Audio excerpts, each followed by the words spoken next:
ചവറ തെക്കുംഭാഗം പനക്കറ്റോട് ദേവീക്ഷേത്രത്തിൽ ഉത്സവം 16-ന് ആരംഭിക്കും. 28-ന് സമാപിക്കും. 16-ന് കൊല്ലം ആനന്ദവല്ലീശ്വരം ക്ഷേത്രത്തിൽ നിന്നും തിരുവാഭരണ ഘോഷയാത്ര നടക്കും. ചവറ തെക്കുംഭാഗം പനക്കറ്റോടിൽ ദേവീക്ഷേത്രത്തിലെ ഉത്സവം വ്യാഴാഴ്ച ആരംഭിക്കും. 28-ന് ഉത്സവം സമാപിക്കും. 16-ന് ഉച്ചയ്ക്ക് 12:30-ന് കൊല്ലം ആനന്ദവല്ലീശ്വരം ക്ഷേത്രത്തിൽ നിന്ന് തിരുവാഭരണ ഘോഷയാത്ര ആരംഭിക്കും. വിവിധ ക്ഷേത്രങ്ങളിൽ സ്വീകരണം ഏറ്റുവാങ്ങി കുളങ്ങര വെളി ദേവീപീഠ സന്നിധിയിലെത്തും. അവിടെ നിന്ന് ബാലസുബ്രഹ്മണ്യ സ്വാമി ക്ഷേത്രം, ഉദയാദിത്യപുരം ശിവക്ഷേത്രം വഴി പനക്കറ്റോടിൽ ക്ഷേത്രത്തിലെത്തി തിരുവാഭരണം ചാർത്തി ദീപാരാധന നടക്കുമെന്ന് ഭാരവാഹികൾ അറിയിച്ചു. 17-ന് രാവിലെ 7-ന് പൊങ്കാല നടക്കും. 18-ന് 3-ന് താലപ്പൊലിയുടെ അകമ്പടിയോടെ ദേവിയുടെ പ്രതിരൂപമായ കന്യാവുമായി നാട് കാണാനിറങ്ങുന്ന ചടങ്ങ് നടക്കും. 19-ന് രാത്രി 7:30-ന് ശേഷം തന്ത്രി ചെറുപൊയ്ക മുടപ്പിലാപ്പള്ളി മഠത്തിൽ എൻ നീലകണ്ഠൻ ഭട്ടതിരിയുടെ മുഖ്യ കാർമ്മികത്വത്തിൽ കൊടിയേറ്റ് നടക്കും. 20-ന് വൈകിട്ട് 5-ന് ലക്ഷദീപം ഉണ്ടാകും. 26-ന് ഗജപൂജ, ആനയൂട്ട്, ഉത്സവബലി എന്നിവ നടക്കും.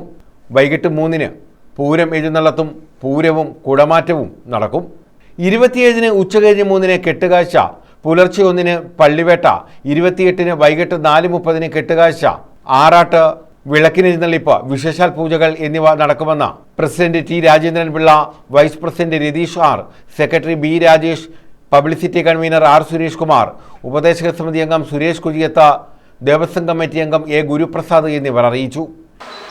ചരിത്രപ്രസിദ്ധവും അതിപുരാതനവുമായ ചവറ തെക്കുംഭാഗം മേജർ ശ്രീ പനക്കറ്റോടിൽ ഭഗവതി ക്ഷേത്രത്തിലെ 2026-ലെ തിരുത്സവം ഏപ്രിൽ 16 വ്യാഴാഴ്ച തിരുവാഭരണ ഘോഷയാത്രയോടുകൂടി ആരംഭിച്ച് ഏപ്രിൽ 28-ന് ആറാട്ട് മഹോത്സവത്തോടുകൂടി സമാപിക്കുകയാണ്.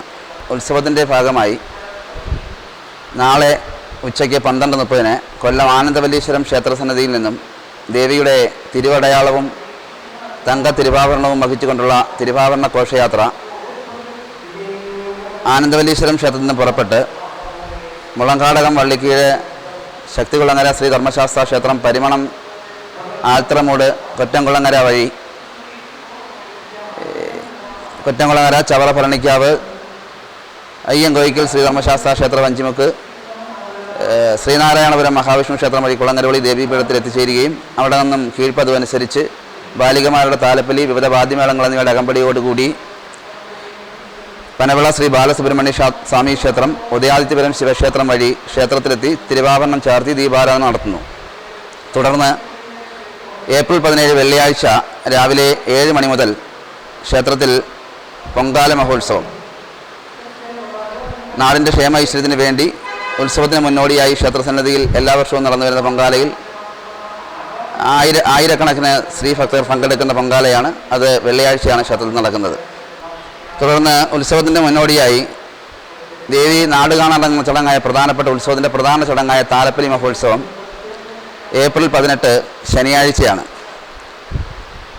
ദേവി നാട് കാണാനിറങ്ങുമ്പോൾ ദേവിയുടെ പ്രതിരൂപമായി ഒരു കന്യാവിനെയാണ് നമ്മൾ എഴുന്നള്ളിക്കുന്നത്. കലമാൻ കൊമ്പിൽ ദേവിയെ ആവാഹിച്ച് ആ കന്യാവിനെ കൊണ്ട് പിടിപ്പിച്ച് കന്യാവിനെ ദേവിയായി സങ്കല്പിച്ച് തന്നെയാണ് എഴുന്നള്ളത്ത് നടത്തുന്നത്. കന്യാവ് ആയി തിരഞ്ഞെടുത്തത്, ഇക്കൊല്ലത്തെ കന്യാവായി തിരഞ്ഞെടുക്കാനുള്ള ഭാഗ്യം കിട്ടിയത് തെക്കുംഭാഗം ഇടയാള വീട്ടിൽ ശ്രീ രാഹുലിൻ്റെയും ശ്രീമതി ഷീബയുടെയും മകൾ കുമാരി അമൃത രാഹുലാണ് ഈ വർഷത്തെ കന്യാവ്. ഉച്ചയ്ക്ക് വൈകിട്ട് 3 മണിക്ക് ക്ഷേത്രത്തിൽ നിന്ന് ആരംഭിക്കുന്ന താലപ്പൊലി തെക്കുംഭാഗത്തിൻ്റെ 4 കരകളിലൂടെ സഞ്ചരിച്ച് പാവുമ്പ ദേവീപീഠത്തിലെത്തി പാവുമ്പ ദേവീപീഠത്തിൽ പ്രത്യേക പൂജകൾ നടന്ന് അതോടൊപ്പം തന്നെ കോയിവള പാവുമ്പ ക്ഷേത്രത്തിൽ നിന്നും ഒരു കന്യാവ് എത്തി ദേവിയെ സ്വീകരിക്കുകയും 2 ദേവിമാരുടെയും സംഗമം പാവുമ്പ ദേവീപീഠത്തിൽ നടക്കുകയും ചെയ്യുന്നു. തുടർന്ന് അവിടെ പൂജകൾ പൂർത്തിയാക്കി പാവുമ്പ ദേവീപീഠത്തിൽ നിന്ന് എഴുന്നള്ളത്ത് പുറപ്പെട്ട് മാലിഭാഗം കിഴക്കേക്കരയിൽ കൂടി ശ്രീ ഉദയാദിത്യപുരം ശിവക്ഷേത്രം വഴി ക്ഷേത്രത്തിൽ തിരിച്ചെത്തുന്നു. ആചാര പെരുമകളാലും പ്രത്യേകമായ അനുഷ്ഠാനങ്ങളാലും വളരെ പേരുകേട്ട ക്ഷേത്രമാണ് പനക്കറ്റോടിൽ മേജർ ശ്രീ പനക്കറ്റോടിൽ ഭഗവതി ക്ഷേത്രം. ഈ വർഷത്തെ ഭഗവതിയുടെ ഉത്സവത്തിനോടനുബന്ധിച്ച് നാട്ടുകാരും കമ്മിറ്റിക്കാരും കരദേവസ്വം ഭാരവാഹികളും ഊരാഴ്മക്കാരും ചേർന്ന് വിപുലമായ പരിപാടികൾ ആണ് സംഘടിപ്പിച്ചിരിക്കുന്നത്. ഈ ഉത്സവത്തിൻ്റെ നല്ല രീതിയിലുള്ള നടത്തിപ്പിന് ദേവിയുടെ നാമത്തിൽ എല്ലാ സഹായ സഹകരണങ്ങളും ഭക്തജനങ്ങളിൽ നിന്ന് പ്രതീക്ഷിക്കുന്നു. News bureau, Chavara.